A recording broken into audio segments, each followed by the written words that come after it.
Good morning once again. You are welcome to this particular video. If it is morning your side, if it is evening, if it is night that you are watching this particular video, you are welcome to Cartoons Hub. This channel is basically for tech, social issues, research, and also keeping you abreast of some of the latest development in tech, and also equipping you with relevant tech skills needed for you to survive. So today, basically, I will be taking you through the process of building an effective graphics portfolio. So most likely, if you're a graphics designer, brand identity designer, or you deals with anything that involves branding, basically this video is for you.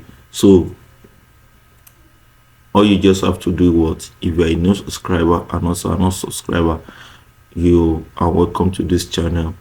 Kindly turn watch your notification button and also subscribe to this channel for you to have deeper understanding of what I will be dropping, and also to keep you abreast of any latest happening.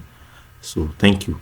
As I said earlier, I will be sharing with you how to build an effective graphics portfolio. So building an effective graphics portfolio is not hard, although most likely you can build a portfolio differently using different platforms. And the main essence of having a portfolio is like a combination, a compilation of what, of your works. It helps to what, tells you that okay, this particular person has a lot of portfolio in this particular field, what you've done in the past that can prove what your competencies. So that is what your portfolio is all about. So if you are new to graphics, so most likely if you are designing, what you have to put into consideration is, how do I build a portfolio? What are those things? So what are those things that makes up a good portfolio?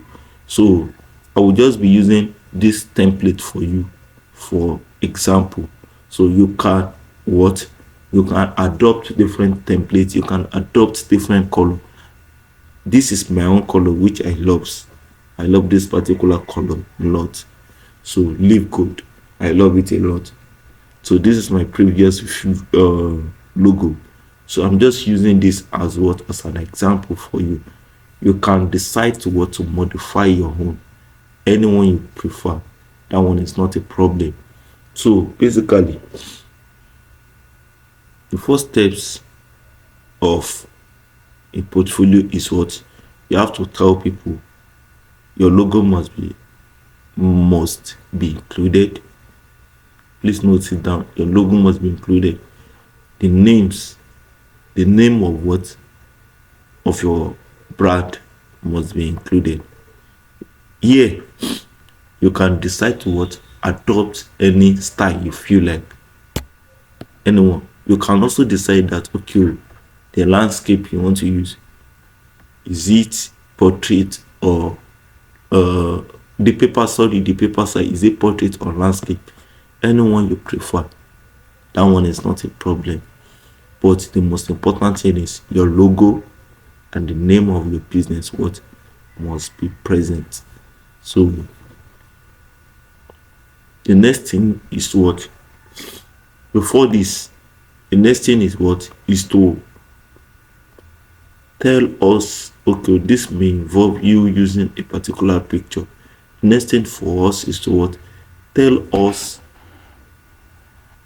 what you've done, if a short details of yourself, like a short details of yourself. You have to tell us a short details of yourself, the school you went to, your course of study, and also your experience in designing, and also your specialization in design.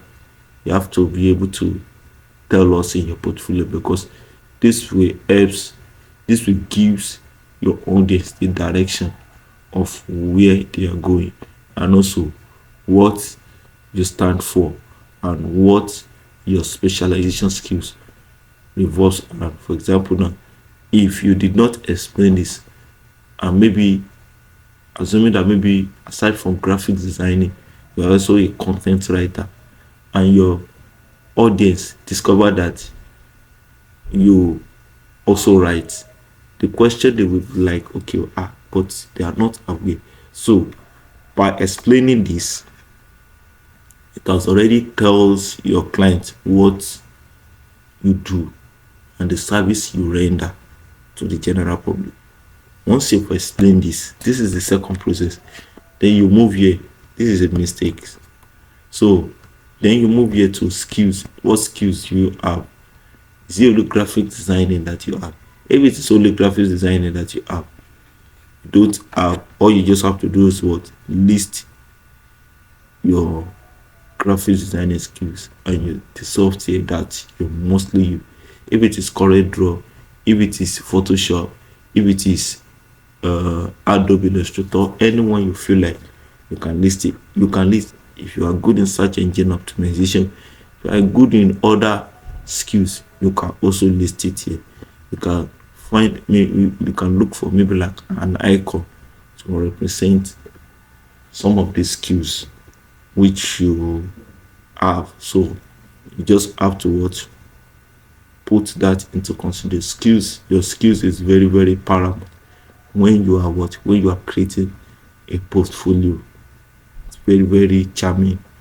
So once you've done that, but most likely if your portfolio is only for designing, maybe this only skills you have is graphics designing, and you only use maybe like Photoshop, or maybe like CorelDRAW, most likely you can decide, it's not necessary to even include all the software that you use.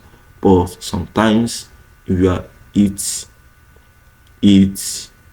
most preferable to you have a even concrete, like even if you cannot be all rounder, but at least other software you must be able to at least give yourself maybe like a kind of 60% accuracy when it comes to usage of that particular website software. So by listing your software, there are some jobs that if you want to apply and they request for your portfolio, they will tell you that they need someone that is good in Illustrator, that is good in Adobe Photoshop, that is good in InDesign and the likes, CorelDRAW. So by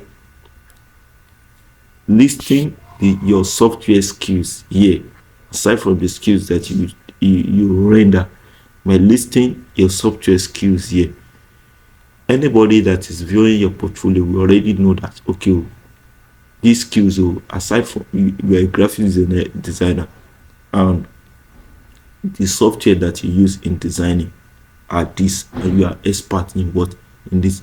So they don't even need to start asking you that, okay, what software skills do you use in what, in designing or in projecting your design. Once this number 3 has been achieved, then you move to what, to, if it is logo design that you want to project, the question is what you have to put into consideration. Don't mix up logo design with other, don't lump everything up. If it is logo design that you want to tell people project, let your audience have idea that, okay, this section, the first section is what is for logo design, and the second section is what is for branding, the third section is what. So have an outline and align each design to what each outline. If you are dealing with logo, let your audience know that this is a logo. If you are dealing with branding, let your audience know that this is what a branding. If you are dealing with flyers, let them know that they are already under what, under flyer section. So as I said earlier, this is how I just conceived the ideas of this particular portfolio. You can adopt one for this particular session. This is what, this is a logo design section. So this one, in your logo, especially if you are dealing with logo, the ideas, this is the origin, this is the logo, this is the logo, the ideas that forms this logo. You have brain, you have books, you have pencil. So this is what, more or less like a brain encapsulated into what, into a books, like a funnel shape, into what, into a pencil.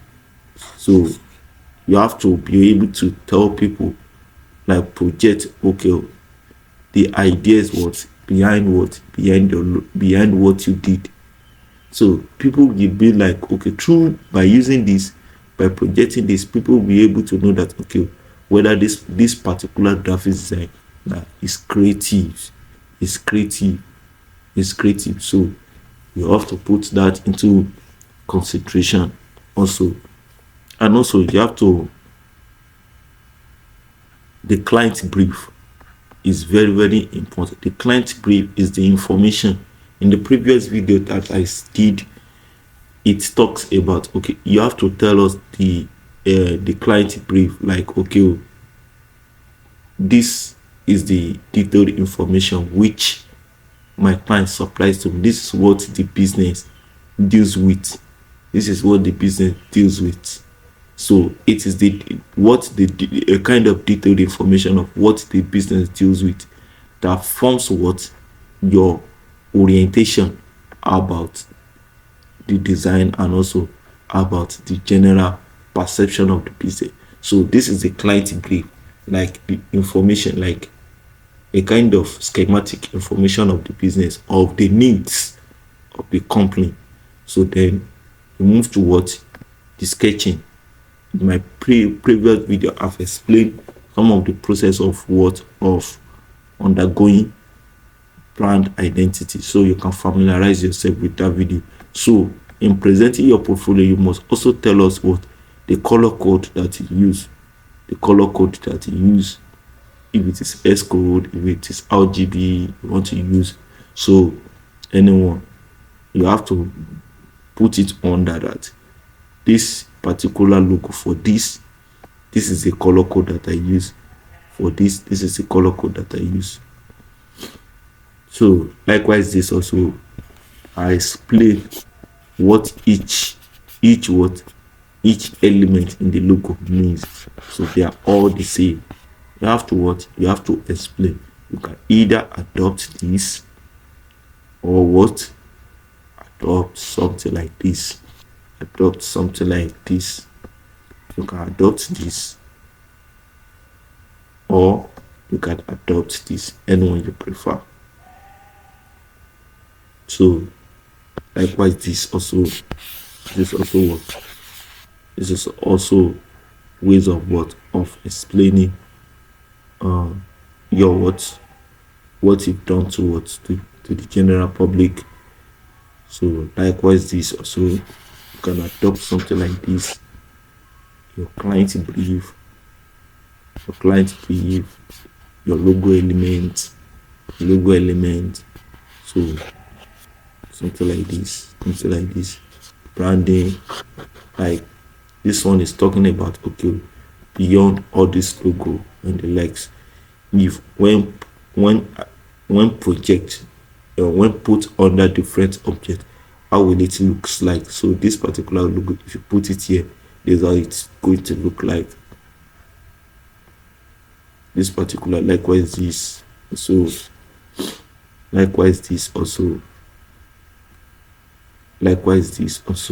if you, it's more or less like a branding, like mock-up branding. Like, okay, if your clients decide to engage or adopt some of this branding process, if they adopt, maybe they need a business card, if they imprint this, what you did on business card, how will it look like? So that's the essence of projecting it in form of branding, brand strategy.